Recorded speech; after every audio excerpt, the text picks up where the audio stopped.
Traders, how are you? Marcello, founder of the Day Trading Academy, co-founder of Speed Up. Today we're going to be doing the recap of what happened in the markets last week.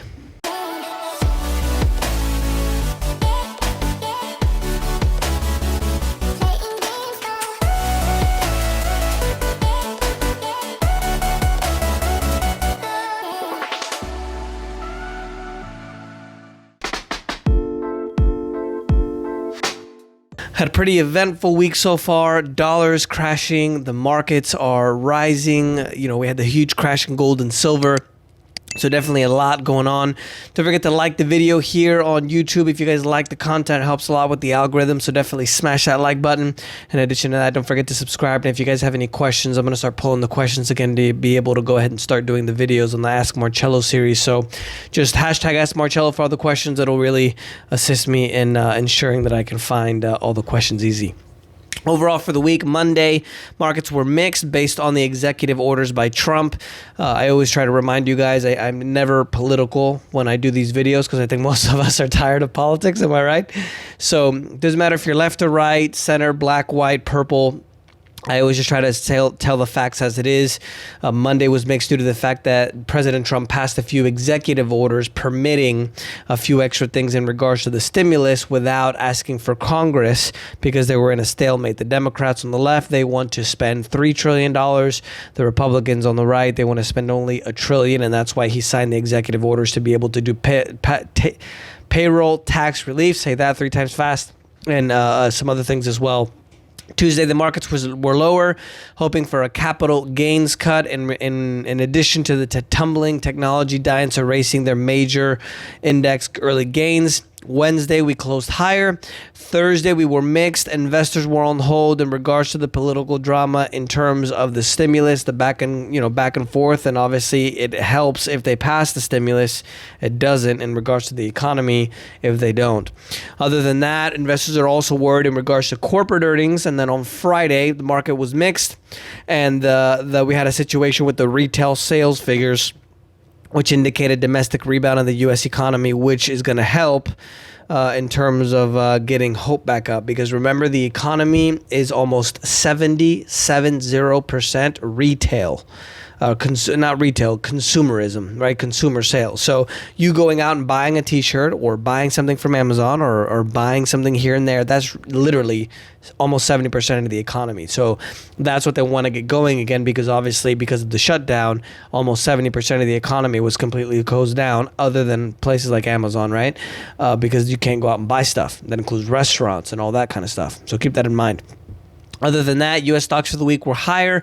The Dow went up 1.81% for the week. For the year, it is still down 2.13%.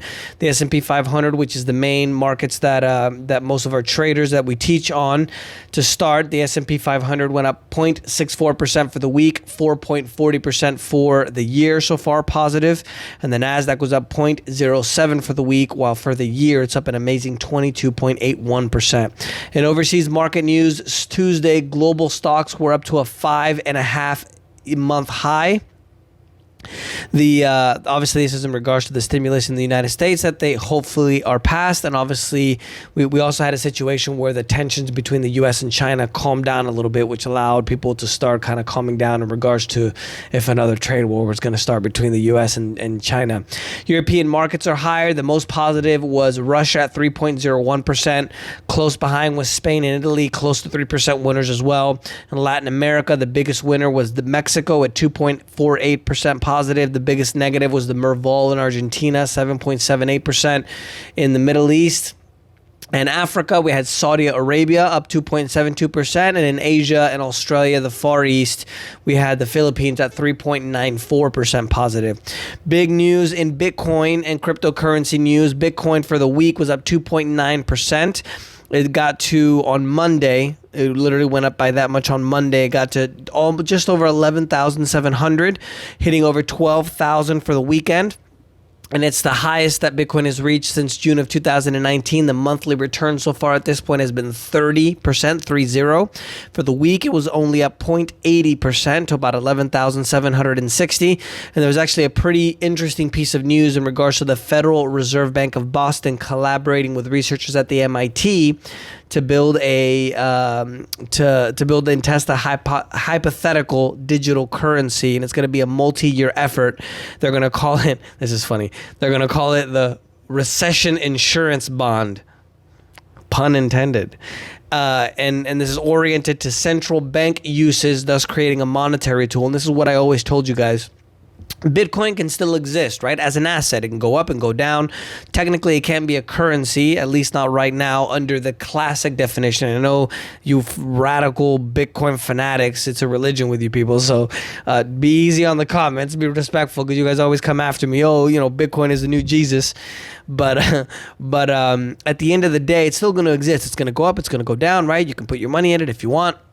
But the real key of Bitcoin is blockchain, the technology, or what other people call it, distributed ledger technology. They're already using it, for example, in real estate transactions. So you have Bitcoin and cryptos, right? And then you have the blockchain technology, and then they literally are one, together. They use the blockchain technology to be able to have cryptos, let's say. So what's happening now is, and if you can see, this is what I mentioned before, is I don't think Bitcoin is going to be the new world currency. Don't get me wrong.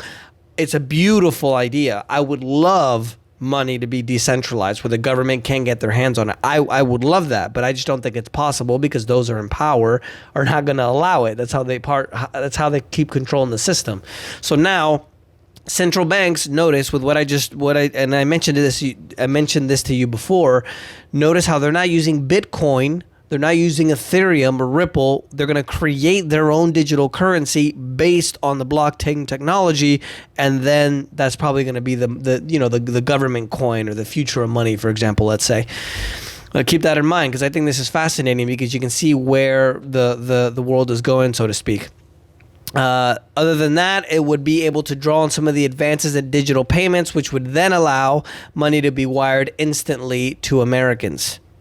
Right, so just press a button. You don't like what you say. I don't like what you say. Take away your money. It's all digital. That's the future. Financial and banking news. The USD, the dollar, is headed for its 8th consecutive weekly loss. It's the longest losing streak since June 2010. This has a lot to do with the debt being ramped up. If you guys don't know about we have 25, if I'm not mistaken, $25 trillion in debt. Trump, in his 4 years in office, had added most to the debt. More debt than Obama, which in 8 years in office added more debt to the federal debt than every president combined. So literally the reason why I tell you that, obviously it's both left and right, but you can see that the debt is literally going parabolic, and we're at the point of no return now. I mean, this is part of the reason why in the future I say we're going to have a different currency, probably a global government currency of some kind, because in my opinion, you can believe the conspiracy theories. They're trying to destroy the dollar on purpose so they can create the new system, right? Remember that this is actually the third central bank the United States has had. We've already gone through 2. This is the third one now. Now we're going to go to the 4th one, which will be probably global. Other than that, low interest rates is also a cause of the dollar collapse. The ongoing rise in coronavirus cases, which obviously resulted in the economic fallout as well. In commodities, the International Energy Agency has lowered its demand for oil forecast for the first time in several months due to the ongoing weakness in the aviation and travel sectors. U.S. crude went up 1.91% for the week to $42.01. It's still down over 31% for the year. International Brent went up 0.90% for the week at $44.80 and is still down 32% for the year.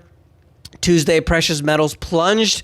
We had a huge drop. If you guys follow me on Instagram, I mentioned how I thought I was going to get to 30. My target was around 29, but I thought I was going to get to 30. It got to 29.80, and then it collapsed right down. I think it's a little more manipulation than normal market-driven factors, in my opinion.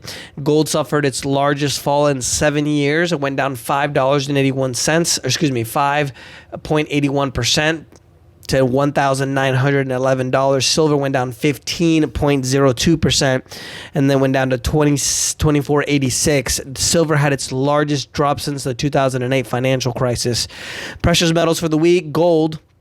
For the week, it's down 4.62%. It went to $19.45, and silver's down 7.08% to $26.54.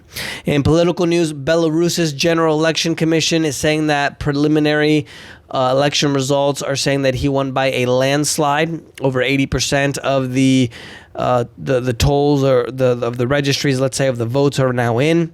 He's had 6 days of protests saying that it was manipulated, but he says that it's actually foreign-backed revolutionaries. Very simple, very similar to what happened in Ukraine. You know, the little green men showed up, that's what I call them. And those are essentially Russian missionaries that come in to destabilize it, and that's what happened in Ukraine, in my opinion. And then they took over Crimea because, you know, they're majority Russian, obviously. Other than that, the regional bloc, mostly comprised of LATAM, Latin American countries, stated on Friday they're going to reject plans by President Maduro in Venezuela to have legislative elections without allowing all political parties to participate. This is complicating the situation because a lot of countries around the world actually not support, the word I'm looking for in English, they actually observe Juan Guaido, which is the opposition leader, as the legitimate president, but he hasn't been able to take over the country yet, so they're all still in limbo. Other than that, the large seismic explosion, if you guys saw the huge explosion that we had in Beirut, hopefully everyone's safe. I know I have some friends in Lebanon, but it's actually destroyed 15 years of stability that they've had. Between 1975 to 1990 was a civil war, and then they had, you know, mostly in the last 15 years or so, good stability and infrastructure building, and all that was literally destroyed. The entire government has literally step down, the majority of the government, and the 15 years that we've had that was stable there. Remember that Lebanon is actually controlled by Hezbollah, which is indicated by the U.S. government as a terrorist organization, so it doesn't matter what the government actually does. Hezbollah really controls most of the country. But this period of stability in the last 15 years, it endured wars, invasions, occupations, airstrikes, car bombs, and assassinations, and now that's all gone, because now they're right back to the same thing. In economic news, the UK's economy is going to be officially declared into a recession this week. First time since the 2008 crisis. Remember, the records of economies going without a crisis is Australia and even the Philippines. They've had 29 years of growth. Pandemic obviously is affecting, again, remember I told you the consumerism. Consumer are the ones that are a majority of the economy, is more than 50%, and the U.S. close to 70%. They're expected to fall, the contraction of 21% in quarter two. The Eurozone as well is reporting its biggest drop in recorded employment in quarter two as well. The data also confirms a record drop in GDP and the size of the economy in the Eurozone as well. And number of Americans seeking unemployment came out at 963,000, dropping from 1 million last week for the first time since COVID pandemic started. Partially due to the federal supplement going away, the stimulus from the government, which discouraged some from filing a claim, and the economy has regained 9.3 million of the 22 million. Let me do the math on that so we can see what percentage that is. We'll see. Let's see. 42%. So 42% of the jobs that we lost from the pandemic have come back now. So we still have a long way to go. In trade news, a key supplier to Apple and a dozen other tech giants is saying that it's time to split the supply chain from China to the US or possibly other countries as well, due to the ongoing trade war between China and the United States. This is one of the things I think that most people are wrong. I don't think China is going to be the new superpower in the world, mostly because they're getting into the same problems that the U.S. is having right now with debt and other things as well. And remember that China is literally the factory of the world. Everything is made there practically, right? And so if European countries and companies decide, for example, to pull out their factories and put them in places like Eastern Europe, and U.S. companies as well pull out their factories, then China's going to have a really big economic problem because they don't have any jobs. So keep that in mind.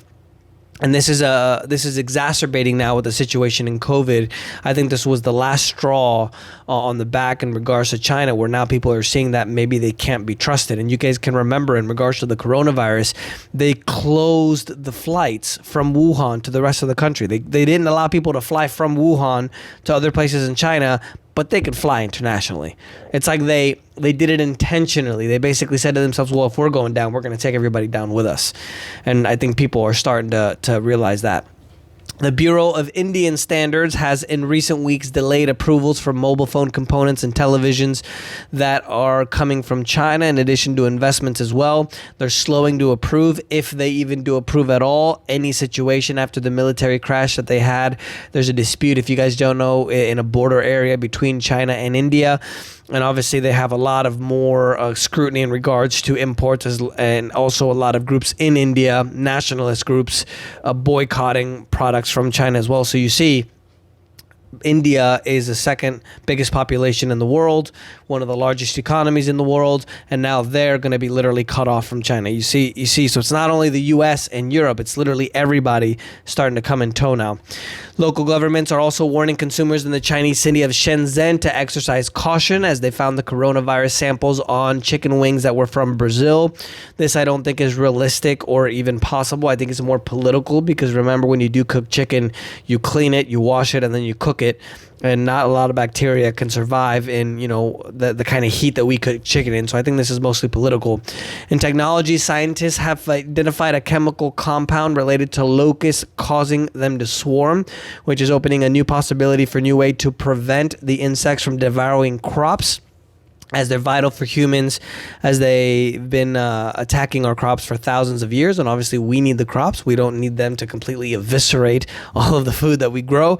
In investment news, Eastman Kodak shares are down 40% in pre-market on Monday after U.S. officials decided to freeze the $765 million loan that was going to be given to them by the government to be able to make the pharmaceuticals that Trump wanted, amid allegations of wrongdoing and also insider trading.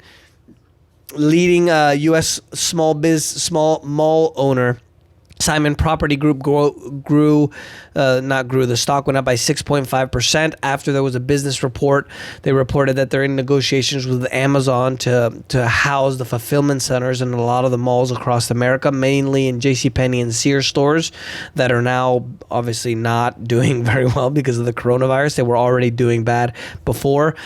Berkshire Hathaway announced $9.8 billion in write-downs and 10,000 losses as its precision cast parts aircraft parts unit. Berkshire also said that it's buying $5.1 billion in their own stock. Remember that they bought $2.2 billion back in quarter four 2019. So this is actually the biggest ever purchase for Berkshire Hathaway of purchasing their own stock. Warren Buffett also finally, I've been talking about this for years, finally getting into the gold market. He bought 21 million shares of Barrick Gold worth about $563 million. If you guys don't remember, I think it was in 2018, in the fall of 2018, George Soros also purchased that company, Barrick Gold. He sold 26% of his Wells Fargo stock. He also sold 61% of his Chase Bank stock.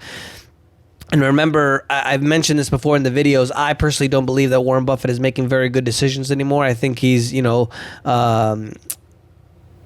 the person from Omaha instead of the Oracle from Omaha. I think he lost the Oracle. I think, I don't know the reasons why, but you can see there's been a lot more missteps recently, and I don't think he's making very good decisions, especially, for example, 43% of his entire investments are in Apple stock. And after that, the biggest is Bank of America.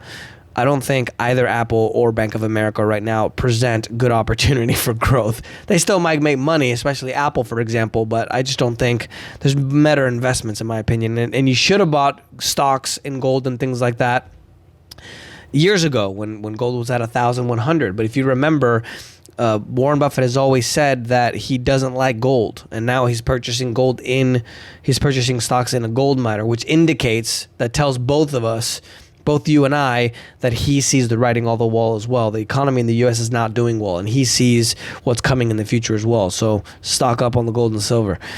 Other than that, Apple, the most valuable public trading company worldwide at $1.95 1.95 trillion in global market cap announced a 4-for-1 stock split. It's going to take effect on August 31st. Basically, if you guys don't know what that means, if the stock is at 1,000 and there's a 4-to-1 stock split, that means that the price goes down to 250 and then you get 4 shares instead of 1. So they can split it. They can do a reverse stock split as well, where they can go in reverse. Other than that, Tesla is going to be the 5th stock split since going public. Tesla also announcing a 5-to-1 stock split that's going to be set for August 31st. The stock was trading over $1,600 a share on Thursday. The market cap is approaching $300 billion. And also it's going to go down to about $320 range per share after the stock split. They've gone up 18%, the stock, since the announcement 2 days ago. And the Trump administration is rolling back regulations to try to reduce emissions of potent greenhouse gases like methane from oil and gas operations. It's the latest move to try to unwind environmental rules ahead of the U.S. presidential election in November. There was actually an interesting fact I was going to mention at the end, but I'll mention it now. Scientists have found that the 234 glaciers across Greenland, spanning 34 years, they did a study through 2018, and they found that the annual snowfall is no longer enough to replenish the glaciers that are being lost in the summertime, which means that now we can't do anything to stop them from melting. So one of the interesting things that I always think of is, they say that humans cause climate change, which I do think we do with the carbon and the methane and everything. But one thing I'm confused about is, if they say that we're causing it, how is it possible that the glaciers that we had, the ice cap, if you remember 12,000 years ago and before, we had the Ice Age. So we had huge glaciers across North America, Canada, all of North America and the US, all across of Europe as well. They're all under miles deep of ice.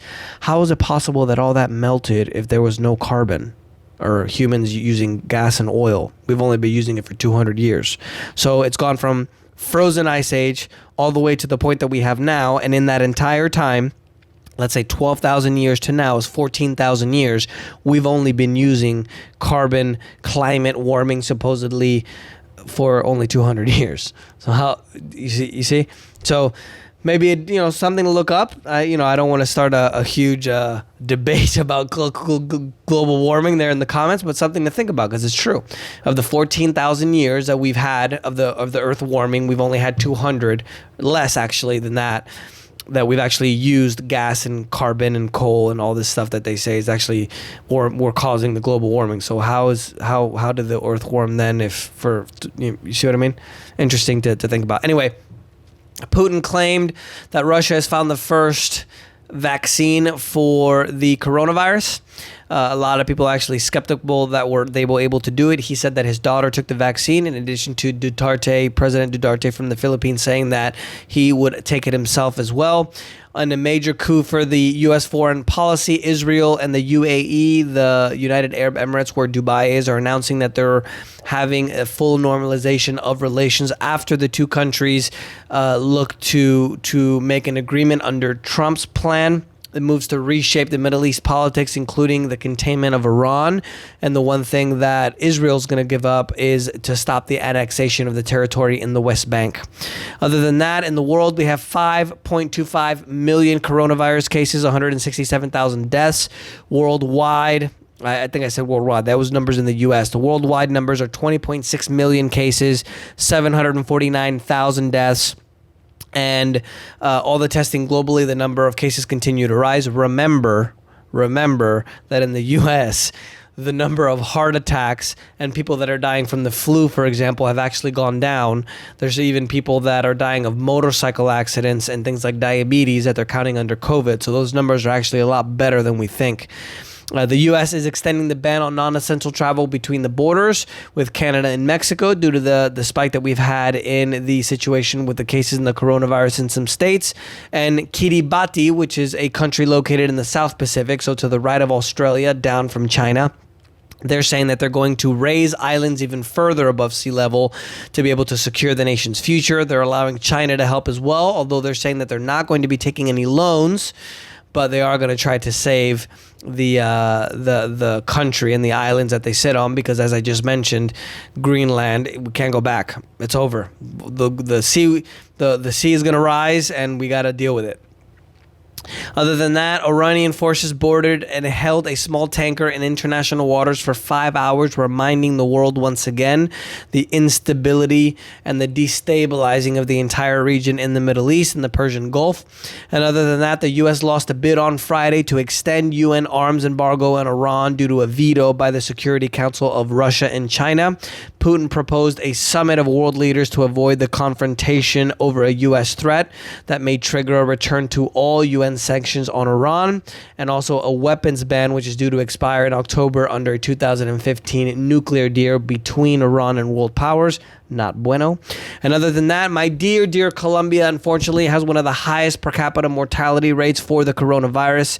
There are about 300 deaths per day at the moment. In the last 2 weeks, they also have the current, they have a 3.3 case fertility ratio, which is very high.